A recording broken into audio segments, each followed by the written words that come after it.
네, 세계 각국의 긴축 정책이 이어지면서 경기 침체 우려에 따른 역대급 고용 한파가 예고되고 있습니다.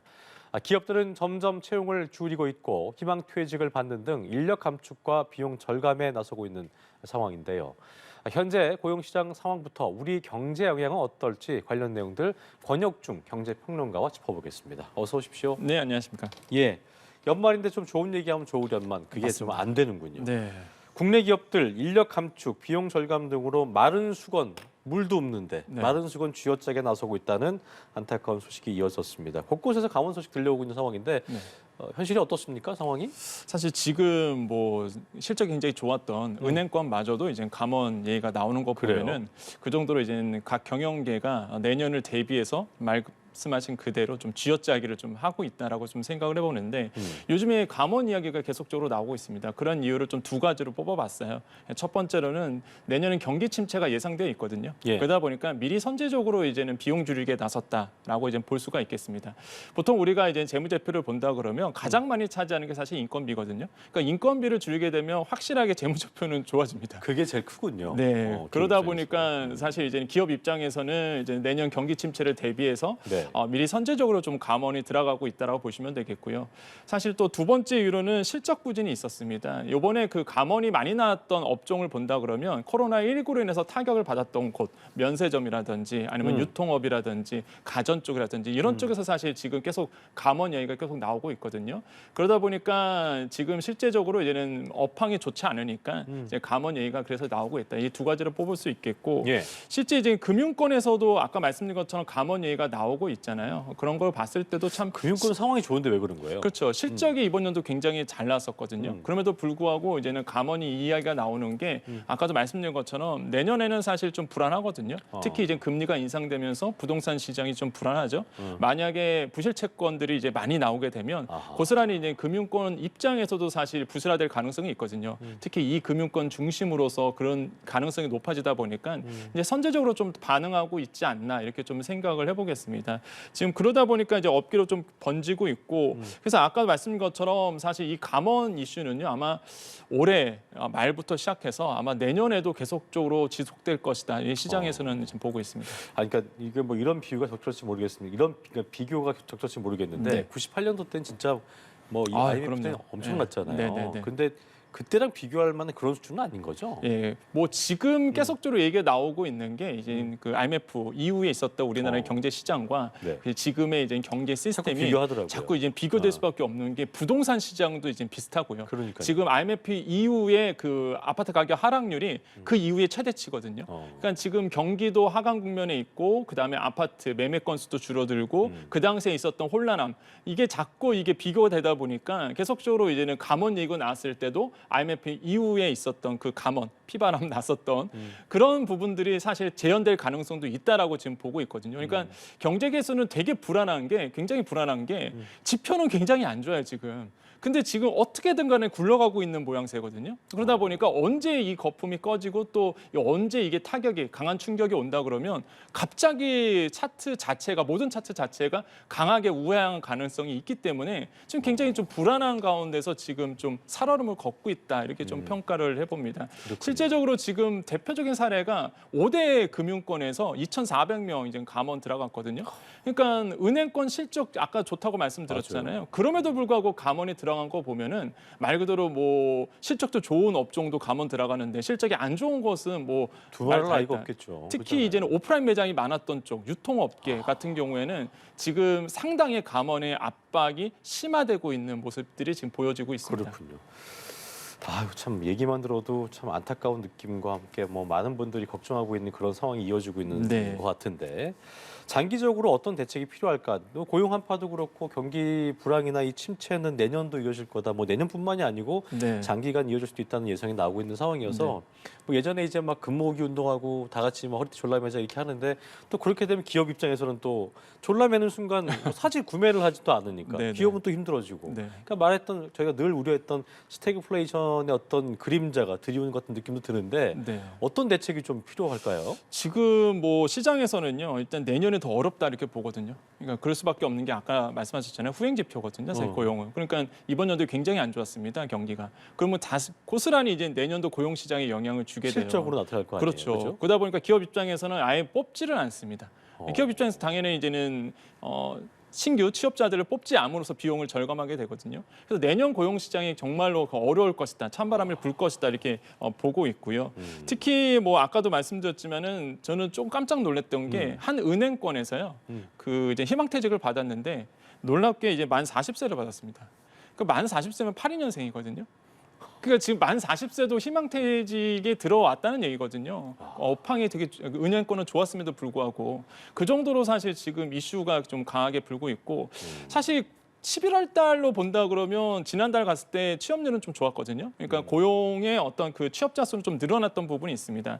실제적으로 한 62만 명 정도 1년 전보다 늘어났으니까 고용률도 한 1.2%포인트 정도 늘어났거든요. 그러니까 이런 것만 봐도 이제는 고용 지표가 좀 좋아질까 했는데 사실 이거는 사실 계절적 요인을 또 따진다 그러면 오히려 또 이렇게 하락하는 차트라고 보시면 되겠고 특히 이제는 지난 정부에서 했었던 보건사회 부분이 좀 이제는 줄어드는 모습이 있어요. 현 정부 같은 경우에는 그 세금 써서 고용률 눌리지 않겠다라는 게 정책적인 기조거든요. 그러니까 지난 정부 같은 경우에는 이제는 세금을 투입을 해서 이렇게 뭐 보건사회 복지 분야에 대해서 많은 취업자 수를 증가시켰는데 현행 같은 경우에는 현 정부 같은 경우에는 일부러 그렇게 끌진 않겠다, 높이진 않겠다고 했기 때문에 고용의 한파는 계속적으로 좀 늘어날 수밖에 없지 않나 이렇게 좀 생각을 하고 있습니다. 그래서 가장 우려스러운 게 이제는 아까 말씀한 대책이라고 말씀하셨잖아요. 그러니까 안 망하는 게 이제 대책이라고 보시면 되겠습니다. 그러니까 기업이 지금 부실 기업이 되게 발전은 많아요. 떠나서 네. 이익은 떠나서 망하지 않는 거. 그렇죠. 그 기준을 잡아야 되는 거고. 지금 한계 기업이 되게 많거든요. 그러니까 한계 기업이라고 얘기하면은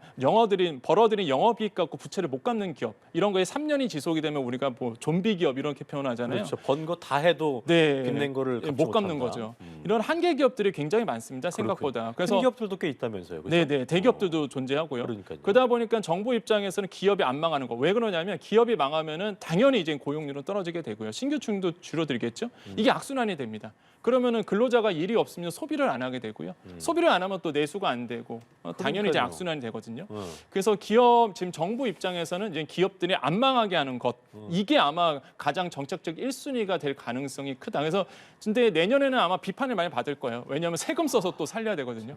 예, 우리가 냈던 세금을 써서 또 기업을 살려줘야 되기 때문에 그러면 또 근데 긴축 정책에서 또 이게 반하게 되는 게 네. 돈이 풀리면 또 맞습니다. 물가 내리기도 어렵잖아요. 그래서 이제는 한은이 좀 어려운 부분이 있죠. 아무래도 이제는 기재부 같은 경우에는 성장을 중요시하고 한은 같은 경우에는 이제 물가 이런 것을 이제 중요시하는데 그러다 보니까 사실 한은 입장에서도 사실 이제 돈을 어떻게 통화 정책을 어떻게 운영해야 될지 참 머리 아픈 상황에 지금 놓여져 있다라고 좀 생각을 해봅니다. 폭풍을 안 오게 할 수는 없으니 폭풍을 견딜 수 있는 우리의 내성이나 어떤 우리의 어떤 그 어떤 뭐랄까요 맷집이 좋아지는 수밖에 없는 건가라는 네. 생각이 드는데 어쨌든 빨리 이 폭풍우가 빨리 지나갔으면 하는 바람을 가져보게 됩니다.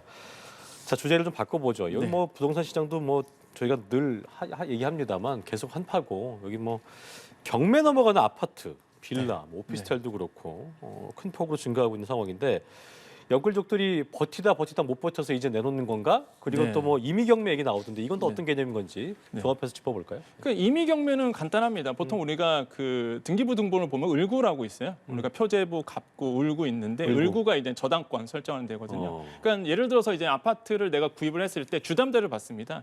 그럼 보통 은행에서 대출을 받잖아요. 그럼 당연히 이제는 은행 입장에서는 채권 걸어놔야죠. 당연히. 그래서 이제 을구에다가 이제 근저당을 이제 걸어놓죠. 예. 근데 예를 들어서 내가 이제는 잘 살다가 지금 금리가 굉장히 높아졌잖아요. 대출을 못 받습니다. 그럼 이게 3개월 이상 지속되면 은행 입장에서는 이제 경매로 넘겨버리거든요.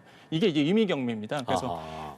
한마디로 보면 임의 경매가 늘어났다는 얘기는요. 이제는 주담대를 받았는데 대출 못 갚는다. 그게 이제 3개월 이상 지속됐다. 이렇게 보시면 됩니다. 근데 이러한 임의 경매 건수가 굉장히 늘어나고 있다는 거죠. 그렇군요. 21년도에 같은 경우는 한 11,000건 정도가 됐다라고 보는데 지금 1월부터 11월 기준입니다. 근데 같은 기간 올해 왔을 때 이게 한 13,000건 정도 됐거든요. 그러니까 이렇게 봤을 때 임의 경매 건수가 한 13,000건 정도 늘어나게 되고 퍼센테이지로 본다 그러면 한 20% 정도 이제 늘어난 늘어난 거거든요. 한 1만 1천 건 정도 늘어났으니까. 이제 시작인 거죠. 그렇죠. 이게 보면은 굉장히 시작인 거죠. 그래서 작년 기준으로 봤을 때 1만 1천 건, 지금의 1만 3천 건 정도 해서 한 2천 건 정도 늘어난 거죠. 그래서 보시면 한 20% 정도가 더 증가되고 있다 보니까 사실 지금 시장에서는 조금 이제는 경매가 더 늘어날 수 있다 이렇게 지금 보고 있고 그러니까 내년에 아마 1분기에 임의 경매 건수가 굉장히 늘어날 것이다 이렇게 그러니까요. 이제 시장에서는 보고 있습니다. 그렇게 되면 부동산 시장에 어떤 여파를 좀 미칠까요? 왜냐하면 이제는 낙찰률도 떨어지고 있거든요. 이제는 은행권이 부실해질 가능성이 굉장히 큽니다. 이게 임의 경매도 있지만은 강제 경매도 있어요. 이게 강제 경매는 전세 사시는 분들 있죠. 그러니까 내가 이제는 전세금을 못 돌려받는 겁니다. 집주인한테 달라고 해도 주지를 못하는 거예요. 이제 집주인들이 돈이 없다 보니까 그럼 그걸 이제는 경매로 넘기죠. 이게 강제 경매라 보시면 되겠고, 그다음에 또 전세 사신 분들이 이제 보증보험을 들어요. 전세 보증보험. 그렇죠. 그러면 일단 보통 보증보험 들면은 허그라고 얘기하는 주택도시 거기서 기금에서 예. 일부분을 지금 뭐 그렇죠. 순대해 주잖아요. 예, 대의 변제를 해주죠. 대의 변제 해주고 이제는 그 도시 기금에서 이제는 집주인 상대로 이제는 소송을 겁니다. 그래서 경매에 붙여버리는데 이게 강제 경매예요. 근데 강제 경매도 지금 늘어나고 있거든요. 그리고 강제 경매도 내년도에 더 늘어날 것으로 보고 있기 때문에 뭐 경매 시장이 이렇게 높아지고 있다는 얘기는요. 그만큼 이제 경기가 안 좋다라고 보시면 되는데, 근데 무엇보다 낙찰률이 떨어지고 있다는 거죠. 건수는 많아지고. 그럼 그게 무슨 얘기냐? 은행 입장에서는 돈을 회수해야 되는데 회수 안 되는 회수를 얘기잖아요. 그렇죠. 이게 온전하게 못 받는 거예요. 왜냐하면은 낙찰료 떨어지면 보통 1, 2회 그렇게 된다 그러면은 이제 유찰이 되잖아요. 그러면 받을 돈도 못 받게 됩니다. 유찰이 되다 보니까 계속적으로. 그래서 보니까 사실 이제는 은행 입장에선 돈도 회수를 못 하고 그렇게 된다면 당연히 금융권이 부실해지겠죠. 그래서 이제는 내년 1분기에 아마 경매 시장이 좀 찬바람에 말 그대로 경매 시장이 더 활발하게 될 것이다 이렇게 보고 있는데, 활발하게 된다는 얘기는 사실 좋은 건 살 사람이 아닙니다. 또 있어야 되는 거잖아요. 그렇죠. 그것도? 예, 살 사람도 없고 그러다 보니까 사실 좀 문제가 생기고 내년 1분기에 경매가 또 이렇게 많이 늘어날 수밖에 없는 게 계절적 요인이 있어요. 이게 또 그러니까 시즌별이 있는데 사실 지금 안 좋잖아요. 그럼 이게 이제는 3개월이 돼야지만 임의 경매 들어가기 때문에 그렇게 되면은 지금 내년 이제 1분기에 이제는 경매 시장에 물건들이 많이 나온다는 얘기죠. 근데 문제는 이제 그거를 사줄 사람이 있으면 다행인데. 이제는 경매 시장에 뛰어드신 분들이 조금 더 기다리자는 분위기입니다 지금. 그러니까 지금 더 떨어질 수 있다. 왜냐하면 이제 그렇고. 평가를 했을 때 시장에서 이제 평가를 했을 때 고점을 기준으로 해서 평가를 했거든요 지금. 그렇군요. 근데 앞으로 이제 더 유찰될 가능성이 높기 때문에 좀 더 기다리자. 이러다 뭔가 보니까 모멘텀이 오는 그 시점까지 기다릴 네. 수 있다는 거죠. 그러다 보니까 이제는 말 그대로 경매 물건들이 많이 나와도 이거를 사실 분들이 없기 때문에 앞으로 더더욱 좀 어려운 시장으로 이제 가지 않을까 이렇게 생각을 해보겠습니다. 부동산 시장도 어려울 수 있다는 전망을 네. 해주셨고요. 자, 주식시장 가보죠. 대표하는 뭐 기업이죠. 현대차와 기아 주가 52주 신저가를 기록하고 있습니다. 하락세를 면치 못하는 모습인데, 이게 아무래도 뭐 저희가 뉴스로도 꾸준히 보도했었던 네. 정부 입장에서도 정부 차원에서 애를 썼었던 미국의 인플레이션 감축법 IRA 때문에 네, 네. 뭐 이런 실적 우려 때문에 어떤 주가가 하방 압력 받고 있는 게 아니라는 예상이 네. 나오는 것 같은데, 네. 뭐 그 이유라고 봐야 되겠죠? 예, 맞습니다. 봐야겠죠? 예, 뭐 증권사 리포트를 계속적으로 나오고 있는데 예, 현대 기아차에 대해서 색다른 시선이 나오죠. 그 전까지 굉장히 우호적인 리포트가 굉장히 많이 났었어요. 그렇죠. 예. 예, 왜냐하면은 실제 기술 투자도 많이 했던 회사고, 그다음에 전기차 시장에서 어느 정도 강점을 또 가지고 있고. 맞아요. 근데 요즘에 나오는 리포트를 본다 그러면 이 IRA, 그러니까 인플레이션 간축법 때문에 사실 이제 강하게 이제는 영향을 받을 수밖에 없는 게 현대차와 기아차거든요. 그렇습니다. 그럴 수밖에 없다라고 이제 볼 수밖에 없고, 그렇게 되면은 이제는 실제적으로 지금 강한 영향을 받을 수밖에 없는데, 이제 최근에 나왔던 이제 자료가 있습니다. 이제 삼성 증권에서 나왔던 건데, 지난해 상반기 현대자동차 지난해 상반기 때 이런 전체적인 그 연결 영업이익을 봤을 때 40%가 북미 시장에 나왔거든요. 그러니까 이 정도로 높지는 않았었어요 원래.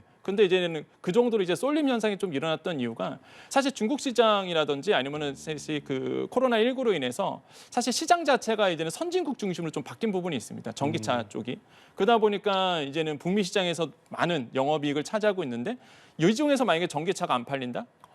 그러면 보조금은 이미 아시겠지만 사실 보조금을 주지를 못하잖아요. 우리 돈으로 1,000만 원입니다. 중고차는 한 520만 원 정도. 엄청 큰 돈이잖아요. 그럼 내가 소비자라면, 맞아요. 내가 미국 소비자라면 딴 GM 뭐 말 그대로 GM에서 나오는 전기차 산다 그러면 1,000만 원을 더 세이브할 수 있는 거예요. 그럼 당연히 이제는 다른 미국산 자동차로 가겠죠. 그러다 보니까 현대기아차가 영향을 받을 수밖에 없고 52주 신저가를 계속 기록하고 있습니다. 차트를 보도요. 실제 계속적으로 우향하고 있는데 그 우향 그래프가 급격하게 이제는 단기간에 빠지고 있는 모습들을 보여지고 있거든요. 그런 걸 보더라도 지금 이 IRA의 인플레이션 감축법이 현대와 기아차에 강하게 영향을 미칠 수 있고 마찬가지로 내년에도 지속적으로 영향을 줄 수 있다 보니까 예. 뭐 강하게 주가가 빠지고 있다고 생각을 해봅니다. 우리 정부가 그거 2025년까지 3년간 IRA 시행 연기 요청했잖아요. 네. 이 부분은 어떤 변수로 좀 작용을 할까요? 그러니까 제가 봤을 땐 시장에서는 이게 적용이 안 될 것 안 될 같다는 것 생각이 같아요? 들거든요. 왜냐하면 3년 이후에면은 가장 우리가 요구할 수 있는 중에서 가장 시나리오가 좋은 거죠. 이게. 시나리오가 가장 좋은 건데 사실 미국 입장에서는 받아들일 수 있는 뭐 법안은 예산안은 아니다. 그러니까 안은 아니다라고 저는 뭔가 생각을 절충안이 있을 해보고요. 텐데 우리도 예. 일도 안 봐 그런 걸 거고요, 그죠? 예, 그래서 지금 유럽 쪽도 지금 난리가 난 상태다 보니까 뭐 우리나라 유럽 쪽에서 계속적으로 압력을 주고 있어도 뭐 미국 시장은 끝을 뭐 움직이진 않고 있습니다. 그래서 제가 봤을 때 좀 IRA가 아무래도 상당간 지속될 가능성이 굉장히 높고 좀 불안한 모습들이 계속적으로 보여주고 있다고 생각을 해봅니다. 알겠습니다. 자, 경제읽기 권혁중 경제평론가와 자세히 짚어봤습니다. 오늘 말씀 고맙습니다. 네, 감사합니다. 예.